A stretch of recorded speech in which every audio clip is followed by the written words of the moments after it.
Hello, everyone, and welcome back to another episode of The Reader's Journey. Today, we have Morgan Housel, author of The Psychology of Money. Morgan, thank you so much for coming on the show today. Thanks for having me, Alex. Happy to be here. So, I've read a lot of books about finance and investing, but what I really enjoyed about your book is that you get into the psychology of money and like why people make certain decisions. And I think a great place to start would be by talking about how we all view money differently. And you give this great example of how some people buy lottery tickets because they think it's a good investment. But that's not the case now, is it? No, so I mean, what's really important about money is that we all have completely different backgrounds.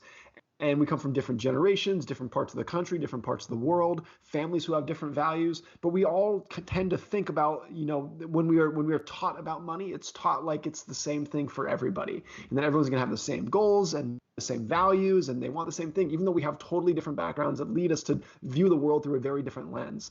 And that's really important to realize that there's no one right answer in finance for a lot of financial questions, like how much should I save? What should my goals be? Is this like what's the right risk tolerance? It depends on who you are and what generation you're from, what you've seen in your life, the experiences that you've had from different generations. So let me give you a few examples of that. If you were born in 1950 in the United States, then what the stock market did during your teens and 20s, which are your young, impressionable years when you're learning kind of like a baseline foundation of knowledge about how the world works.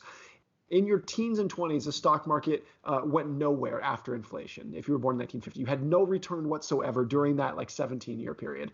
If you were born in 1970, then the stock market during your teens and 20s went up tenfold that you saw. And then that experience that two generations had during their lives, that stuck with them for the rest of their life. They went through the rest of their life thinking a different thing about what the stock market was capable of doing and the amount of risks that it had embedded in it because they have a different experience in life.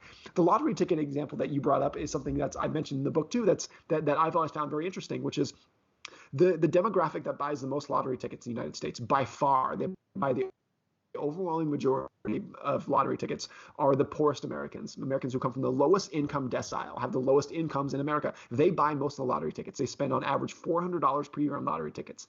And it would be easy for someone like myself or you or probably most of your listeners to look at that and say, well, that's dumb. You made a very poor decision. You're already broke and you're spending your money on scratcher tickets at 7-Eleven. That's a very bad decision. And of course, I'm not saying it's the right decision, but if you try to put yourself into someone's shoes like that, someone who is from the very lowest income groups, who is struggling to get by, who probably feels, many of them, that they are locked into that income group, that they don't have a lot of hope for moving out of it, for getting promoted up the corporate ladder to where you're going to have a big salary in the future. If you have that view, and that's probably generalizing, I want to be sensitive to that, but if you have that view, they don't have the ability to reach for a higher level of income. It feels out of grasp for them because maybe they don't have the right connections, the right education, whatever it might be. Then if you have that view, then buying a lottery ticket is the only time in your life that makes them feel like they have a chance to get to the other side, let's say. And therefore, I don't necessarily I don't think it's right. I don't support it, but I kind of understand why they would do that. Why someone like myself or you or most of your readers would probably underestimate the narrative that's going through their heads when they buy a lottery ticket. And even though it doesn't make sense to us, it probably does make sense to other people who are doing it, who come from different backgrounds and different circumstances than myself and many of your listeners would do. So that's why it's just important to realize that everyone has a different view of the world based off of their own experiences. And because of that, we all think about money in very different ways.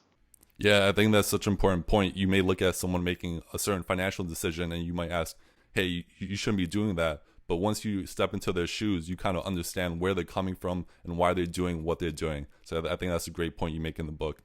And I think another great important lesson that you share in the book is that it's not necessarily that money that makes you happy, but it's the freedom that money gives you. Can you elaborate more on that idea? Well, it's just this idea that, if you are fortunate enough to have a decent income and some savings, like what are you going to do with that money? And the point that I kind of have made many times in the past is when most people say they want to be a millionaire, what they actually mean is I want to spend $1 million, which is that's what they want to do. That's what they want to go out and buy a nice car, a nice house, nice clothes, whatever it might be. And to me, and that's great. I love fancy cars. I love Ferrari. I love nice homes as much, but those kind of things the joy that you get from those tends to wear off over time. You get accustomed to it very quickly. This is where the typical answer would be, don't spend your money on stuff, spend your money on experiences. That's kind of like the cliche answer. And I often thought that that was incomplete as well. That if there is something you can do with your money to actually make most people happy and an enduring level of happiness that you're not going to get accustomed to, it's always going to feel great. It's using money to control your time and just waking up every day and being able to say, I can do whatever I want today. And maybe you want to wake up every day and go to work, but you can live where you want, work at the company you want, retire when you want to, quit your job when it starts to suck. Like whatever you do, if you can control your calendar so that no one else gets to dictate when you do things, that is something that you can use money to do to make. For most people, it's not only going to make them happier, it's going to be a lasting, enduring level of happiness. Yeah, and I love this example you share in your book where you got this investment banking internship and you were super happy and you were making a lot of money. But the thing is, you were working 6-7 days a week and you had like no time, and it's like that balance. Oh, it was awful. It was miserable. Yeah. And So like investment banking was like my dream. All I wanted to do was get an investment banking job. I thought the bankers were like the coolest, most powerful, prestigious people in the world. And then and you could make a lot of money, early on in your career. Right out of college, you can make six figures if you're in investment banking. There's not a lot of careers you can do that. And as soon as I got there, the first day, I was like, oh, this is why they make a lot of money. The job is terrible. It's a miserable job. They beat you up, not physically, but intellectually beat you up. It's like work until 3 a.m., just grinding out the most monotonous work. And they had this saying there, which was, if you don't come to work on Saturday, don't bother coming back on Sunday. Like that was just the culture of the place. And it was so antithetical to how I think and how I want, like what I wanted to do with my career, that even though it was the money was better than you could make anywhere else at that age, even after day one, I was like, get me out of here. This is the most miserable I've ever been. I want to run out of here and never come back, which is basically what I did. Yeah. It's such an important point. It's like a lot of people say they just want to make a lot of money, but they don't understand, like they don't also want to work 6-7 days a week. And like you want to have that trade-off where you make money, but you also can have your own time. And I think that, it's such an important point to make. Some balance. And look, there's also like getting back to everyone thinks differently. There are some people for whom their personality thrives in the investment banking culture. So this is not like a blanket statement for everyone, but for me, it was like, no. I want control over my time. I don't want someone telling me to sit at my desk until 3 a.m. with a smile on my face and like it. Like I just didn't want that. I wanted to quit working when I was done working. So I found a job that let me do that. That's great. So now that we kind of know what money can buy, I like to go in the opposite direction and kind of talk about the few things that money can't buy you. And I think you call this the man in the car paradox. Can you tell us about that? So this comes from when I was in college. I was working as a valet at a luxury hotel in Los Angeles. So a lot of wealthy people, fancy cars coming in. It was a really cool job. But I often noticed that if someone drove in a Ferrari or a Lamborghini or a Bentley and whatnot, of course, heads turn and people look at the car. And I would look at the car. I would be impressed. I'd say, that's awesome. But what was actually going through my mind was not the driver is awesome and, oh, look at that cool guy driving in. What I thought was, wouldn't it be cool if I was the driver? Wouldn't it be cool if I had that car? And I just started thinking, does the person in the Ferrari driving in, does he know that I don't give a damn about him? I'm not paying attention to him. I'm picturing myself sitting in his seat. And therefore, he thinks he's getting a bunch of respect and admiration. And he thinks when he pulls in, everyone's looking at him, but we're not. No one cares about you. And therefore, why do I want the car? Because I think people are going to think I'm cool if I have the car, when I don't think the current driver is cool. Like there's this irony of what it is, of what people are trying to get. A lot of people will think that those fancy things will give you respect and admiration, but they actually don't, because people want those because they picture themselves sitting in the car. So that was just kind of an eye-opening thing for me about like, what do I actually want? And I still love Teslas, I love Ferraris, I love beautiful cars, but if like, what do you want it for?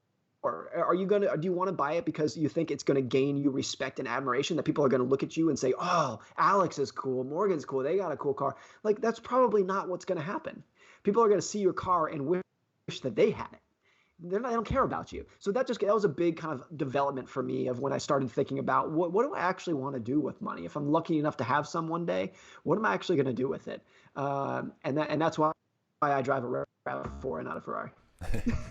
Yeah, it's such a funny point that you mentioned, because I was actually on Instagram today, and I remember this conversation I had a friend with last week, that a friend of a friend bought this really nice sports car, and we spent like 90% of the conversation talking about the car and not the person. And it's just so Exactly. funny. That's it.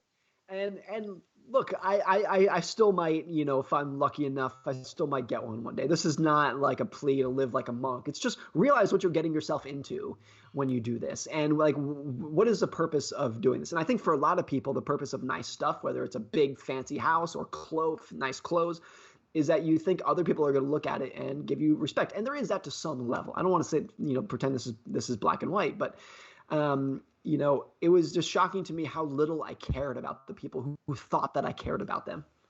Right. And I think another important lesson you learned while working as a valet was that you could see if someone's rich by like looking at their car, but you can't see if someone's wealthy. And I think you had the story of one day a guy was driving a Porsche, and the next day he was driving a Honda. So can you kind of explain this idea of wealth is what you don't see? Yeah, I mean, what we see is what people have spent money on. That's what's visible in the world. The cars they drive, the homes they have, the things they've spent money on. That's what's visual to us. Wealth, though, is what you don't see. Wealth is what you've saved. And we can see people's cars, we can see their houses, we cannot see their brokerage accounts, we can't see their bank accounts, we can't see what they've saved. It's invisible by definition. And so there are a lot of people, this was especially true in Los Angeles in the mid 2000s during the mortgage bubble, who drove Porsches and Ferraris, like had this appearance that they were very financially successful. And then I get to know some of these people, got to know them a little bit, and they did not have the kind of jobs that you would think. They just spent all of their money on a car. It was just this appearance of like this fake it till you make it appearance thing.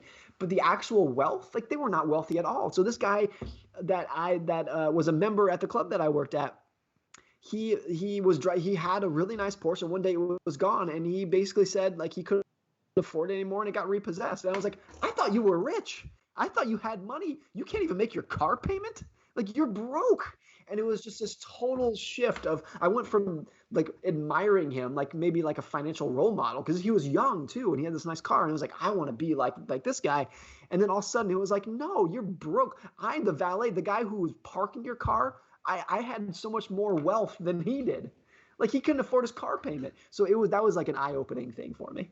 Yeah, I think it's such an important point to make, is like wealth is what you don't see that person has. Like just recently, a friend of mine, he always says like, oh, I can't go out because I don't have money, and he was always like kind of stingy with his like cash. But recently, he just bought like a apartment for like $500,000, and it's like, wait, I thought you didn't have money, but like, in actuality, he was saving all of it up. Right. And then I have another Right. friend who he literally spent his like year salary on a car, and I found out like he's in credit card debt, and like he looks rich but he's not. And it's like you have this contradiction between the two people. Like, some people look rich but they're not, some people look poor but they're actually wealthy. So I think that's such an important point to make. It's huge. Yeah. Yeah. And so speaking of wealth, you mentioned in the book that income and investment returns actually have little to do with building wealth, and it's actually more about your savings rate. Can you talk more about that? Yeah. So no matter how much money you make, whether you're making $20,000 a year or $20 million a year, the only way you build wealth is by spending less than what you make. And therefore, it doesn't necessarily matter how much, if you're talking about building wealth, it doesn't necessarily matter how much money you make. It is the difference between what you make and you spend. That is of such an obvious statement. I know that's not blowing anyone's brains out right now, but that's true, and it's so easy to overlook. And what's really important is that the amount that you spend, which is going to determine your savings rate, is one of the only things that's in your control. Like what the stock market does this year, it's not in any of our control. And how much money we're going to earn this year, a little bit more in our control, but things happen, and like it's the raise is up to your boss, and it's more out of our hands. Versus how much we spend and the lifestyle that we choose to live is much more in our control. Not 100%, because everyone, your landlord can raise your rent. There's all these other factors, but it's more in your control than any of the income generating activities that we have, whether it's investing or earning just from our paychecks. So it's the most important variable that's going to determine how much wealth you build over time. Is how much you save. It's how much you spend. Like that's the lever that you should focus on pulling. Like one of the other ways to think about this is like if you exercise at the gym, let's consider that your income. You go to the gym, you lift weights, you run on the treadmill, that's your income.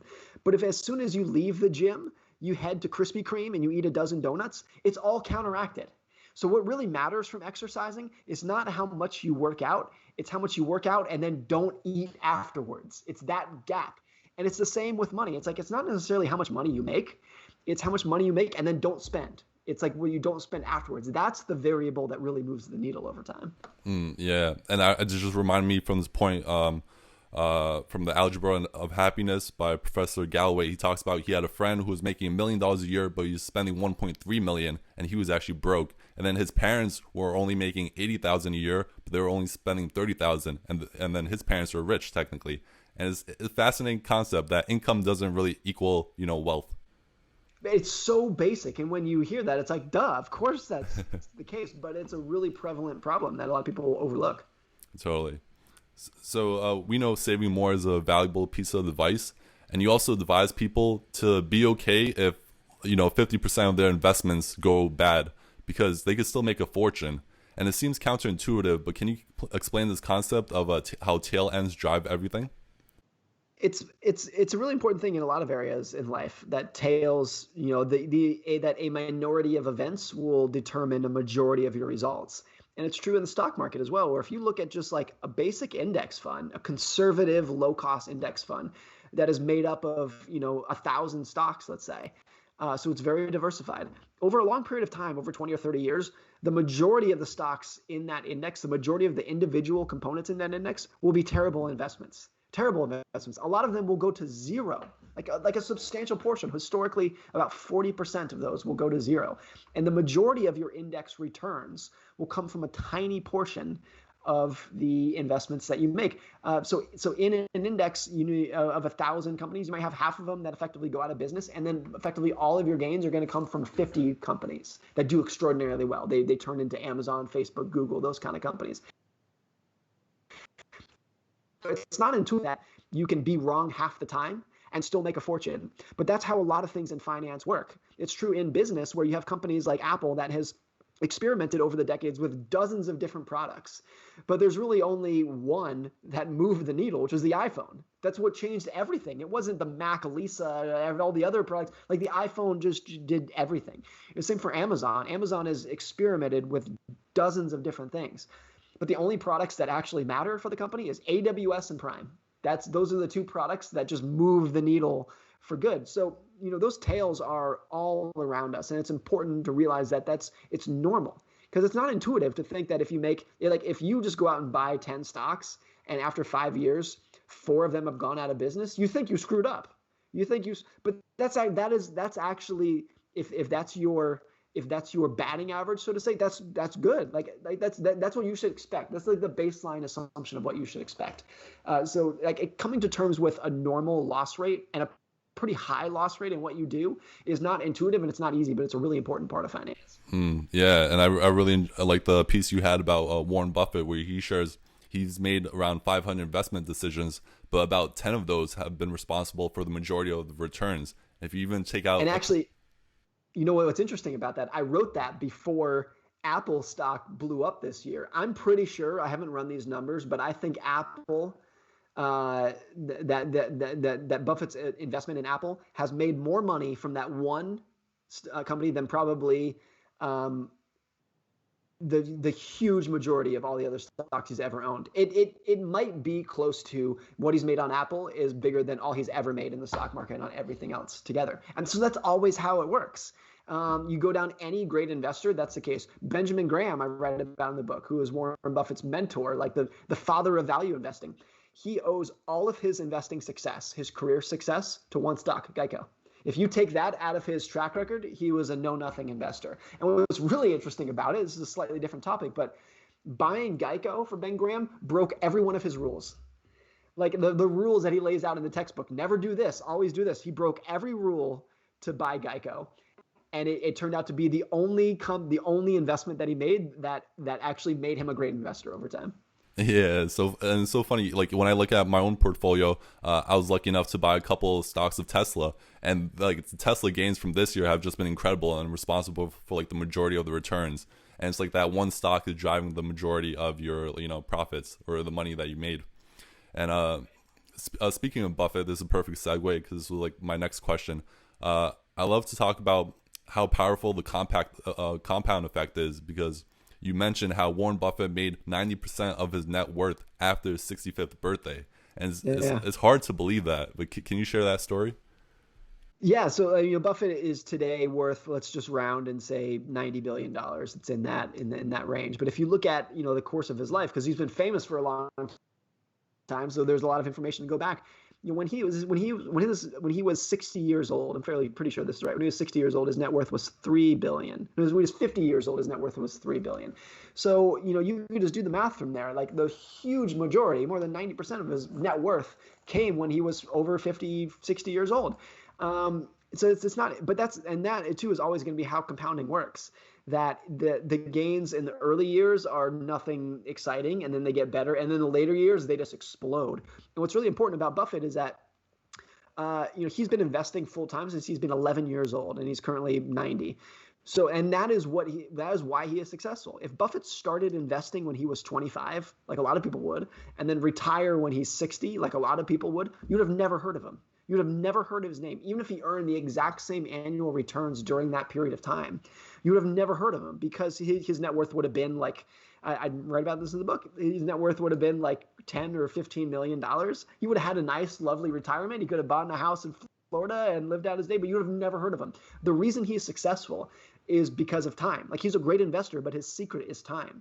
Because that's when compounding just gets ridiculous, is when someone has been investing like him for 70 years. So his average annual returns are about 22% a year, which is amazing, but it's not enough to turn you into a household name. You become worth $90 billion when you can earn 22% a year for 70 years. That's what makes it ridiculous. Yeah, and just to like give another example, I saw on Twitter someone posted it took, I think, Apple like 30 years to become a $1 trillion company, but it took them only 3 years to become a $2 trillion company. And like that's how quickly the compound effect just accelerates and grows. So that's like an incredible fact. Yeah. No, I mean, it never stops amazing me how powerful compounding is, because it's not intuitive. Now, that's why, even if you obviously understand the math, you know what compounding is, it's never going to get to the point where it's like it doesn't shock you. It's just so not intuitive. I use the example like in the book. If I told you, Alex, what is 8 plus 8 plus 8 plus 8 plus 8? You could figure, you don't have to do it, but you could figure that out really quickly. But if I said, what is 8 times 8 times 8 times 8 times 8 times 8, you would be like, no, like it's in a completely different universe. So like that compounding effect is just not intuitive. It's not what our brains are meant to compute. Yeah, totally. And I think so. We have the compound effect. We know you should save more of your income. And I think another great piece of advice you share, that the single most powerful thing you could do as an investor is to increase your time horizon. Can you tell us why we should do that? I mean, this gets, there's two parts of it. One of it gets back to compounding. Like that's when compounding works the best, of course. But the other thing that we're trying to do as investors, the baseline thing we're trying to do, is put the odds of success in our favor. Because investing is all about probability. There are no certainties. We're just trying to do something where the odds of success are going to increase and be in our favor. And the more you increase your time horizon, the more the odds of success in markets fall in your favor. The shorter your time horizon, the more you are relying on luck to fuel your success, if you're going to be successful at all. The longer your time horizon, the more the probability of success approaches 100, and you are actually investing at that point, that the odds of companies earning money and those profits accruing to you as a shareholder increase over time. So that's the one thing you can do, and it's in your favor. And again, like what the Fed is going to do this year, you have no control over that. But increasing your time is something that you can do, and it is in your control. So that's why it's such an important aspect of investing. Yeah, and I like the facts that you share, is that the historical odds of like making money in 1 year in the stock market is like 68%. But if you look at like a 10-year basis, it goes up to 88%. And then in a 20-year horizon, it goes up to almost 100%. So it's like the longer horizon you have. Right. And it's really true for a lot of people. Most investors, if you ask them, are you a long-term investor? They will say yes. They want to think of themselves as long-term investors. But then if you ask them, what does long-term mean? A lot of investors will tell you 1 year, or they might say 3 years, 5 years. That's definitely the long term. When you look historically at it, and like the odds of making money after 5 years are maybe like a little more than 60%. So it's not much more than a coin toss at that point. And that's why a lot of investors think that the stock market is a casino, because for the time horizon that they are playing in, it is. It's not until you've been investing for 5, 10, 20, 30 years that it's not a casino anymore. Then you're truly putting the odds in your favor. Yeah. If you look at long term, it doesn't become a casino; it just becomes like a waiting game. And I think you talk about this in your book. Is like volatility is kind of the fee you have to pay the market. Can you share more about that? So, like, obviously, you can earn great returns in the stock market, and it's just asking the question, well, why is that? Is someone just giving you that money for free? Or are they just like, what is the cost of admission? Everything that's worthwhile in life has a cost to it. There's nothing for free. So, what is the cost of investing? The cost of investing is pretty obvious over the long term. It's putting up with and enduring volatility. That's what you have to be. That's the entrance fee. If you want to earn the great long-term returns, you got to put up with the nonsense and the BS and the volatility in the run. That's what you got to do. But a lot of investors will view that volatility not as the fee, not as the cost of admission. They will view it as a fine.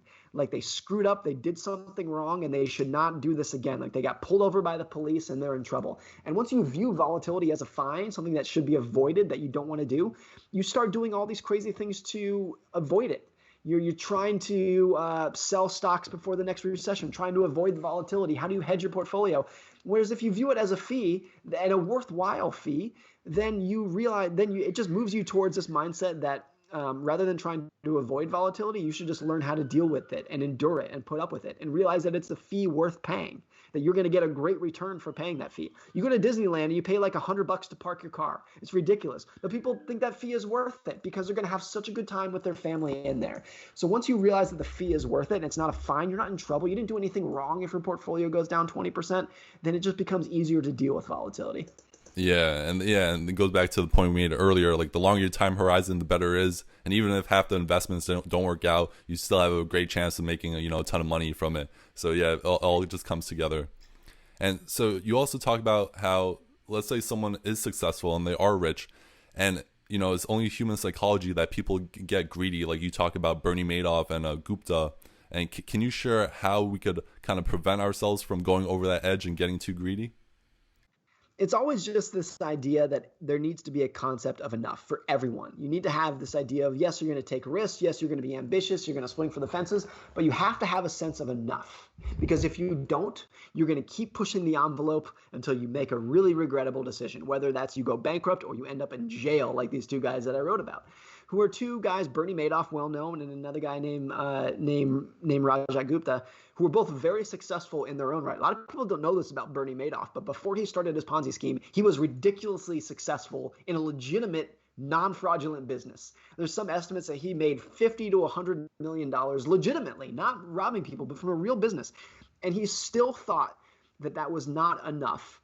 And he thought that was so little that it was worth robbing his best friends, robbing his family, ruining people's lives because he had no concept of enough. And it was the same with Rajat Gupta, a very successful CEO, became the CEO of McKinsey. His net worth was reported to be about $100 million. And he still was alleged, and he denies it, but he went to prison for it, this insider trading scheme about Berkshire Hathaway stock. He was on the board of Goldman Sachs. Berkshire Hathaway, Warren Buffett was about to invest a big check into Goldman in 2008. He tipped off a hedge fund manager. They made a little bit of money. So it was this other thing about, like, this guy had everything. He had all the money in the world, and he still said, it's not enough. I'm going to push the envelope and break the law so I can get a little bit more. Buffett himself has this great quote where he says, if you risk what you don't need, let me say that again. If you risk what you need and able to gain what you do not need, that is foolish. Like, you always have to say, like realize what you need and what is important to you, and don't risk that. You have to say, like, oh, that's enough at some point. So everyone needs to, like, regardless of what your income is or your net worth is, everyone needs to have an idea of just that's enough. Because if you don't, you're just going to keep pushing the envelope until you regret it. Yeah, and it's such a valuable piece of advice. Like, you want to stop pushing that goalpost, because, like, your goal might be 1 million, but then you want 10 million, and then you want more, and Never it's ends. like, yeah, and you're willing to take more risk or unnecessary risk, like you mentioned, to just get that money. And it's like you have to kind of settle down and get your emotions and, like, psychology in control before you end up on the wrong side of the transaction, or end up in jail, even worse. That's right. Yep. Yeah. And so you kind of touched upon this, But could you talk about the two sides of the same coin, where you have luck on one side and risk on the other, and how those play in the investment world? So most investors are keenly aware of risk. They spend a lot of time talking about risk, focusing on risk. They hire risk managers and they adjust the returns for risk. Like risk is this big topic. Luck, though, it tends to get swept under the rug. We don't talk, no one adjusts their returns for luck. No one hires luck managers. Like we don't just talk about luck very much. But luck and risk are pretty much the exact same thing. They are both just this idea that there are things that can happen in the world outside of your control that will have a bigger impact on outcomes than anything you intentionally did. That's what risk is, and that's what luck is as well. And so when you realize like those are the same thing, you realize that there is a lot of luck and risk in the world. Like we're so keenly aware of how much risk is in the world because we feel it and it hurts and we want to avoid it. But luck is different because we love luck when it happens to us, and we love it when it happens to other people because we love other, a famous hedge fund manager who became a billionaire, and we're like, oh, that's great, I want to be like that guy. Well, was he just lucky? We don't know, and that's part of the problem is that you can't actually measure it. You know that luck is out there, and it's a big factor, but since you can't measure it, and particularly it's rude to accuse someone else of being lucky. If someone is successful, they have a successful business or they made a successful business, a successful investment, you can't just say, well, you got lucky, because you look like a jerk if you say that. And when it happens to yourself, you don't want to say, well, I just got lucky, because that makes yourself feel bad. So we tend to just ignore luck, even though it is as prevalent and as powerful as risk is that we pay so much attention to. Yeah. It was a great point you made. It's so hard to separate the variable of luck in our investment decisions and in life. And I love how you mentioned how you could make a great decision, but just get bad luck, and you won't end up on the cover of Forbes. But if you make like a bad decision or a bad investment, but you get lucky with it, you could end up on the cover of Forbes magazine. You do, right? So that's why, like, there's such a lopsided level of attention that we pay to luck and risk, even though they're the same thing. So there are for sure, and I don't know who they are because I don't want to look like a jerk and name these people, but you know with certainty that there are billionaire investors out there, household names, who just got lucky. We can't measure that, so I don't know, but you know it's true. It has to be true. If you just think of, there are tens of millions of investors out there. What are the odds that by chance a couple of them are going to end up billionaires? The odds are 100%. That someone is going to just completely knock it out of the park by luck. One person, if I want to name names, although I really respect and admire him, but George Soros has said in the past that when he's explaining his investing process, he says, he's made a lot of money in the past because he knows the market is about to turn down when his back starts to hurt. And you're like, well, that's obviously nonsense. That's obviously ridiculous. So if that's how you made your money, then I know you just got lucky. Like, there's some things like that where you're like, okay, there's no way that is actually correlated with like a smart decision that you made. That's just some kind of voodoo nonsense that you made up. So there, you hear some things like that, and you start to become a little bit more, just aware of how prevalent luck is. Yeah, I think we all know like one person or like a friend of a friend who just bought Bitcoin maybe like 5 or 8 years ago, just for fun and like forgot about it, and then a couple years later now they're like a Bitcoin millionaire. And like they didn't know what the currency was going to do. They didn't know anything about cryptocurrency. But now it's like they just got lucky and made a ton of money off of like, $10 Bitcoin investment way back when. Right, exactly. Yeah. So I have a few friends that actually watch like finance TV and like these business shows that kind of tell you like what stocks to buy and like what kind of investments to make. But I like how you in your book you talk about how the financial investment you want to make really depends on who you are. Can you kind of talk more about like that you can't just listen to some guy on TV to giving you business advice. It really depends on like who you are and your goals, and more on that. Yeah, so if you're watching, CNBC or Bloomberg or anything else, they'll have guests on who say, making this up, you should buy Microsoft stock. And I've always just thought, well, who are you talking to? Are you talking to a 19-year-old day trader? Are you talking to a 90-year-old widow? Because the advice for good advice for one person can be a disaster for another person, depending on who you are. And we all have completely different goals. And there's such a wide spectrum of what you can do in the markets. You can be a day trader, you can be a high frequency trader, you can be a long-term buy and hold investor.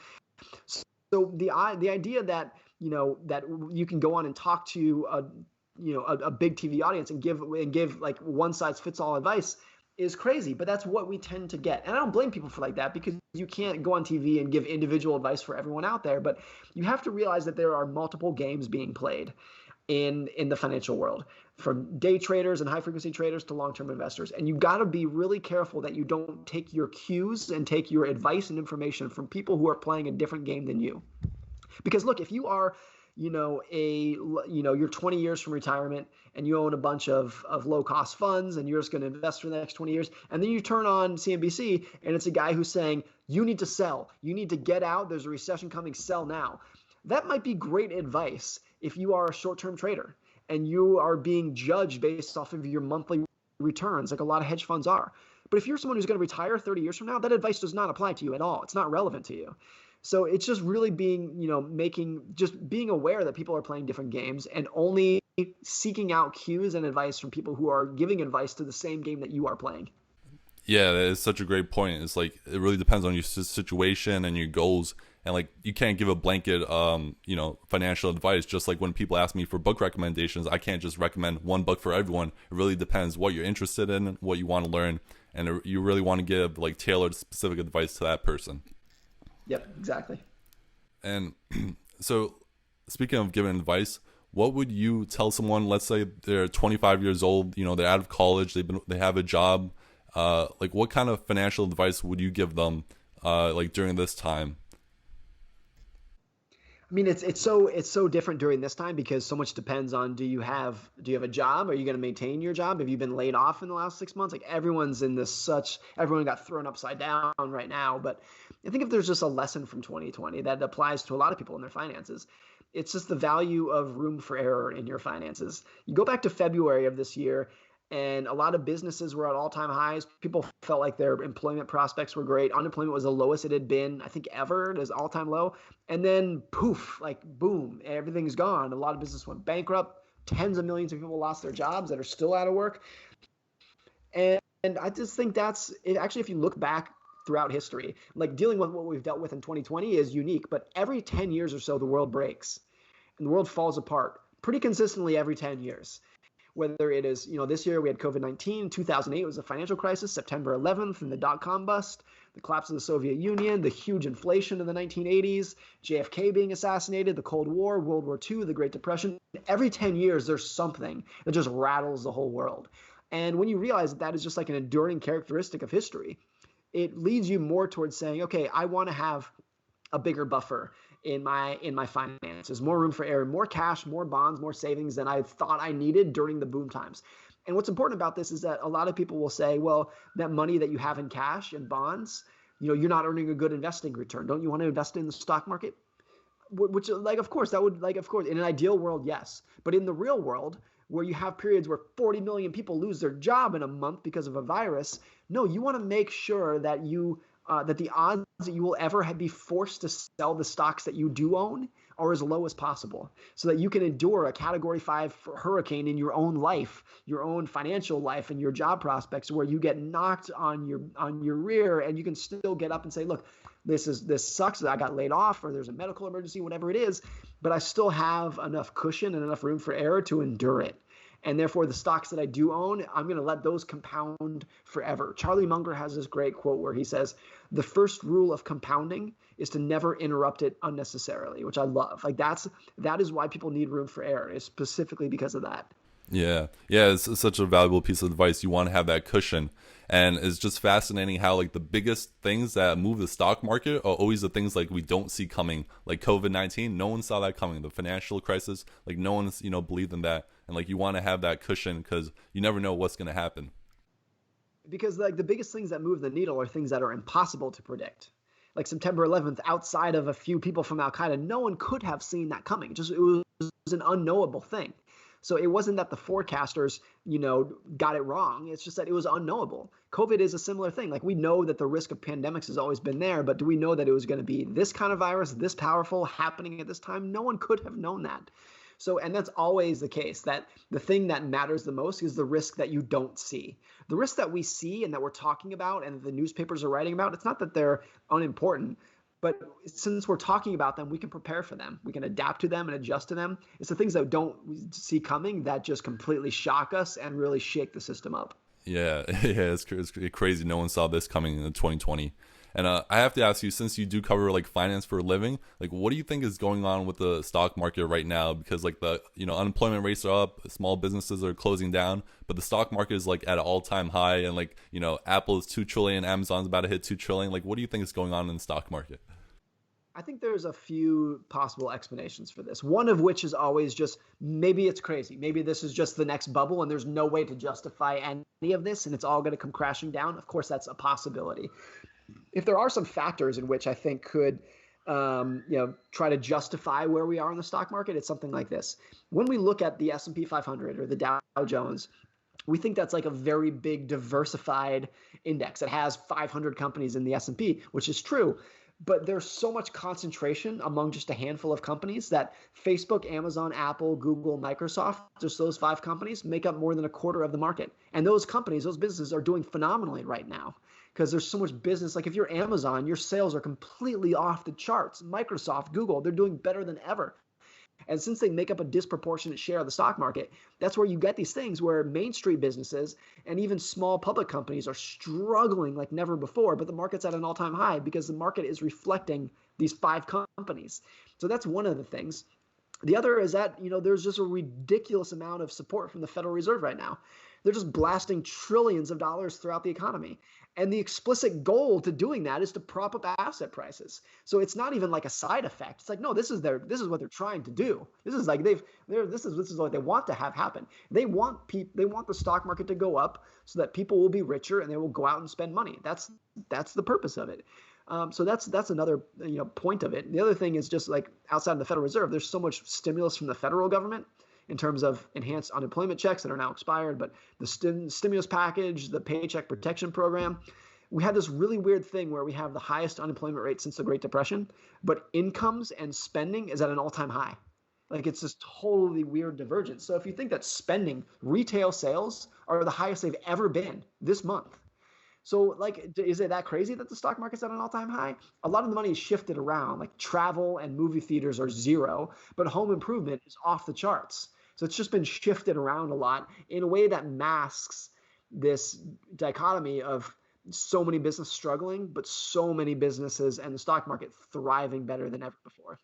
Right. Yeah, it's definitely a fascinating time, an interesting time to see like what's going on and like the shift of money. And yeah, it kind of relates to what we talked about earlier about the tail ends, how just these, 5 tech companies are responsible for the majority of, the stock market highs. And yeah, it's just, incredible what's going on. It's an incredible time. Yeah, it's just not something, it's not intuitive. So every time you see it, it's just like, wow, that's amazing. And so I like how you end the book talking about how like your own investment strategy and like what you do with your money. I was wondering if you could share that with listeners.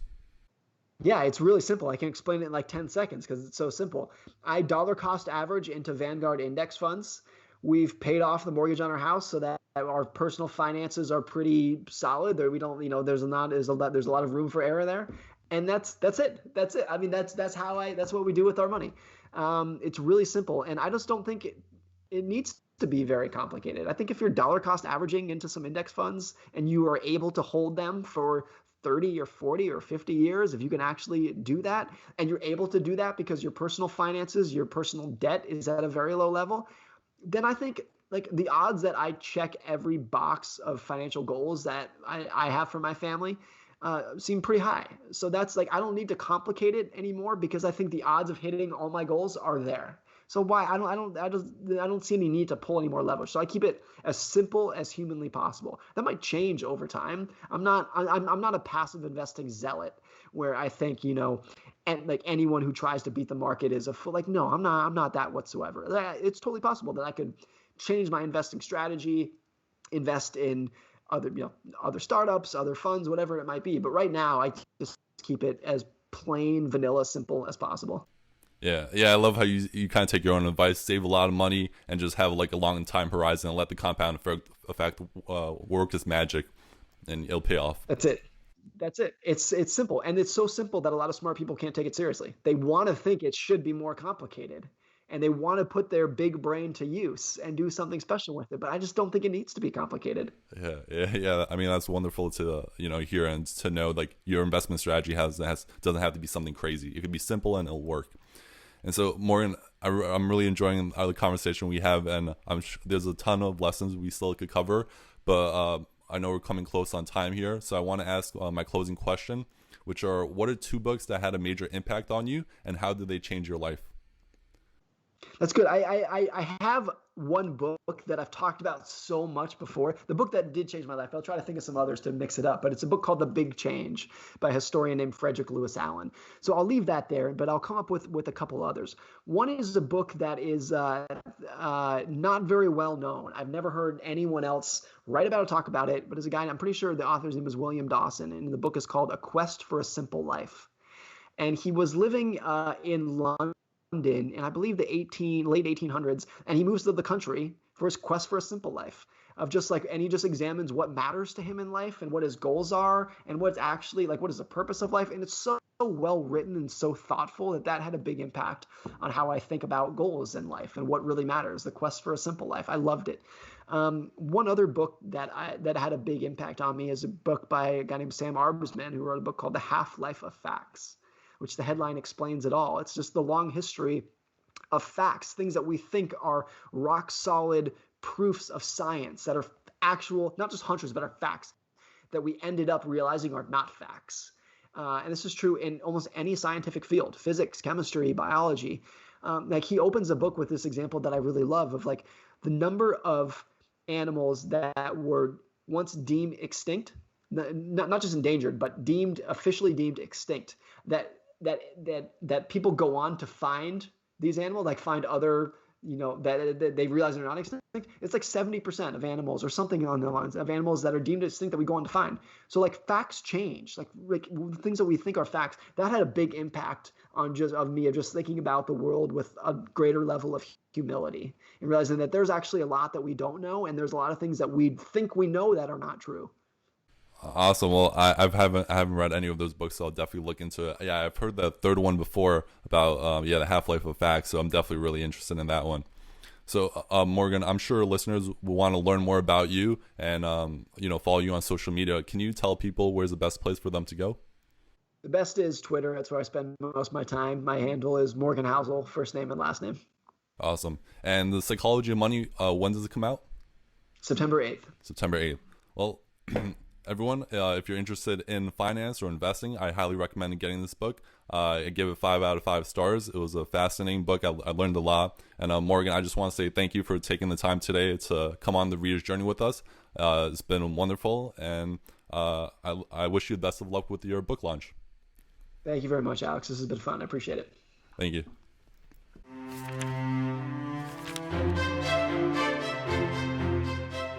Hey everyone, I hope you enjoyed this episode of The Reader's Journey. You can learn more about what was covered in today's podcast in the show notes below. If you enjoyed this podcast, the best way you can support it is by subscribing and leaving a positive review. If you're looking for reading tips or book recommendations, head over to alexandbooks.com. If you want to join my reading journey, you can follow me on Instagram and Twitter by searching for Alex and Books. That's all for now. Thank you so much for listening, and I hope to see you soon. Read on, everyone.